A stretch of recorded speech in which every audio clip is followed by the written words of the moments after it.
वनस्पतिरसो दिव्यो गन्धाद्यस्सु मनोहरः आघ्रेयः सर्वदेवानां धूपोऽयं प्रतिगृह्यताम् ॐ ह्रीं एष धूपः सर्वदेवदेवी स्वरूपाय भगवते श्रीनित्यानन्द परमशिवाय नमः. The next offering is Deepa, the offering of the lit lamp. The meaning of the mantra is as follows. Please accept this light of inner and outer worlds, which is very bright and removes the darkness from everywhere. Now please take the lit lamp in your hands and slowly wave towards Swamiji along with the mantra, and please ring the bell as you do so. Deepaha Om Suprakasho Mahadipah Sarvadastimirapaha Sabhahyabhyantarajyotirdeepoyam pratigrihyatam Om Hrim Esha Deepaha Sarvadevadevi Swarupaya Bhagavate Shri Nithyananda Paramashivaya Namaha. The next offering is Naivedyam, the offering of food. Meaning of the mantra is as follows. These different kinds of food offerings are prepared by me from sweetener and other ingredients. Please accept this food offering prepared by me with devotion. Now take the uddharani of water in your hands and hover it around the Naivedyam 3 times. Offer the water at His Divine Holiness Swamiji's feet along with the mantra. Please ring the bell as you do so. Naivedyam Om Naivedyam Vividham Deva Sharkaradi Vinirmitam Maya Niveditam Bhaktya Grahana Parameshwara Om Hrim Idam Sopakarna Naivedyam Sarvadeva Devi Swarupaya Bhagavate Shri Nithyananda Paramashivaya Nivedayami. The next offering is Paniyam, the offering of water for drinking. The meaning of the mantra is as follows. O Paramashiva, the Lord of all the gods, the one who bestows deep fulfillment within us, please accept this water full of infinite bliss. Now please take the Paniyam water in your hands and offer it at His Divine Holiness Swamiji's feet along with the mantra.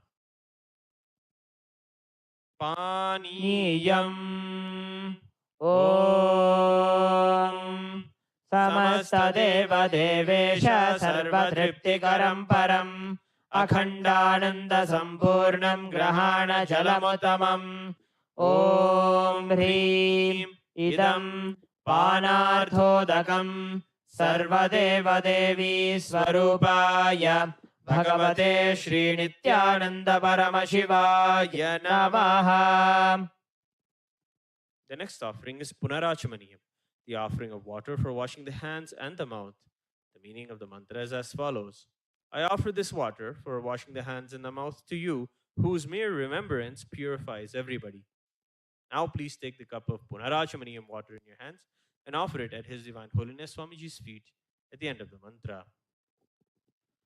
Punarachamaniyam Om Uchishtamapyasuchirva yasya smaranamatrataha Shuddhimapnodi tasmai te punarachamaniyakam Om Hrim Idam Punarachamaniyodakam Sarvadeva Devi Swarupaya Bhagavate Shri Nithyananda Paramashivaya Swaha.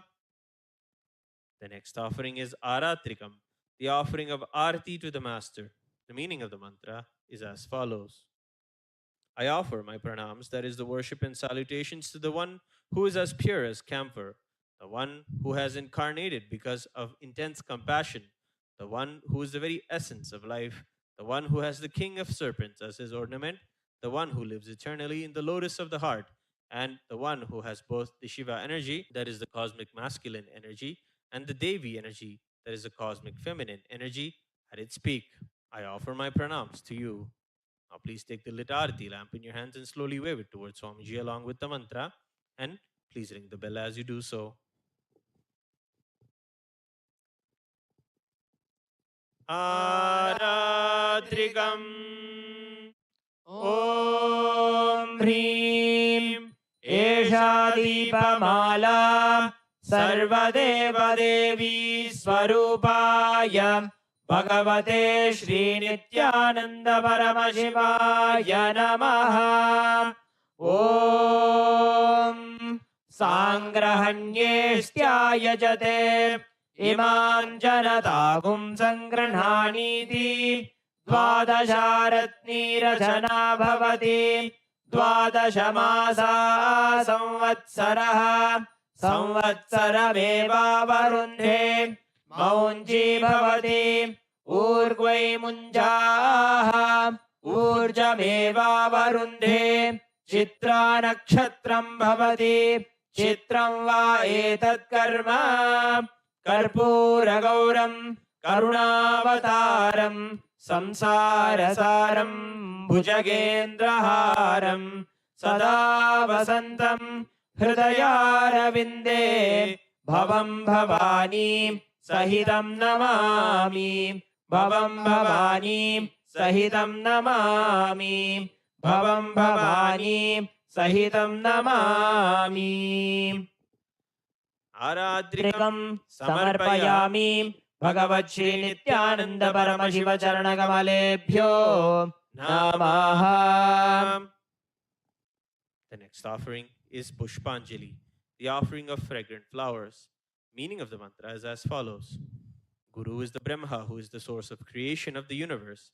Vishnu, who is the source of sustenance of the universe. And Shiva, who is the source of rejuvenation of the universe. Guru is all the three put together in a single form. I surrender to that Guru. I surrender to the Guru who is omnipresent and who also has given me a glimpse of his experience. I surrender to the Guru who has with the brush of wisdom opened my eyes blinded by ignorance. I surrender to the Guru who, by giving the knowledge about the self, has burnt my karmic baggage of so many births. I surrender to the Guru who is the Lord of the cosmos, who is the Guru of the cosmos. My soul is the same soul which is in all the beings. I surrender to Dakshinamurti, the primal Guru, who manifests himself differently in the form of Ishvara Guru, Atman, or the Self. Now please take some flowers in your hands. Hold your hands in the Atmanjali Mudra. Offer the flowers at His Divine Holiness Swamiji's feet at the end of the mantra. पुष्पाञ्जलिः गुरुर्ब्रह्मा गुरुर्विष्णुः गुरुर्देवो महेश्वरः गुरुः साक्षात् परं ब्रह्म तस्मै श्री गुरवे नमः। अखण्डमण्डलाकारं व्याप्तं येन चराचरं तत्पदं दर्शितं येन तस्मै श्री गुरवे नमः। अज्ञानतिमिरान्धस्य ज्ञानाञ्जनशलाकया चक्षुरुन्मीलितं येन तस्मै श्री गुरवे नमः। अनेकजन्म सम्प्राप्त कर्मबन्धविदाहिने आत्मज्ञानप्रदानेन तस्मै श्री गुरवे नमः। मन्नाथ श्री जगन्नाथो मद्गुरु श्री जगद्गुरुः ममात्मा सर्वभूतात्मा तस्मै श्री गुरवे नमः। ईश्वरो गुरुरात्मेति मूर्तिभेदविभागिने व्योमवद्व्याप्तदेहाय दक्षिणामूर्तये नमः। नित्यानन्दं परमसुखदं केवलं ज्ञानमूर्तिं द्वन्द्वातीतं गगनसदृशं तत्त्वमस्यादिलक्ष्यम् एकं नित्यं विमलमचलं सर्वधी साक्षिभूतं भावातीतं त्रिगुणरहितं सद्गुरुं तं नमामि। पुष्पाञ्जलिं समर्पयामि भगवत् श्री नित्यानंद परमशिव चरणकमलेभ्यो नमः। ॐ नित्यानन्दम्।